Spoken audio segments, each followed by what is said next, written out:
Ильяс, добрый день. Вы приобрели вот такие интересные издания. Расскажите, пожалуйста, почему именно эти, чем вам понравился и в целом понравилась ли вам книжная выставка? Здравствуйте, всем привет.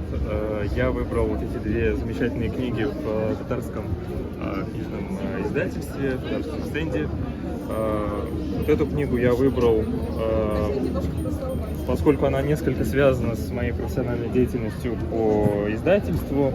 И также я увлекаюсь татарскими изданиями 19-20 века и более ранними изданиями. И мне в целом интересна вот культура книгоиздательства, не только татарского, но и исламского в целом. Вторая книга посвящена истории татар в Средневековье, в средние века. Здесь меня зацепили очень редкие изображения, которые не везде встретишь. Например, хана Джанибека. Вот эта картина, она, например, очень редкая, то есть ее не во всех изданиях даже увидишь. И в целом я коллекционирую такие работы по истории татар, по истории ислама в целом. Вот, увлекаюсь вот этой областью.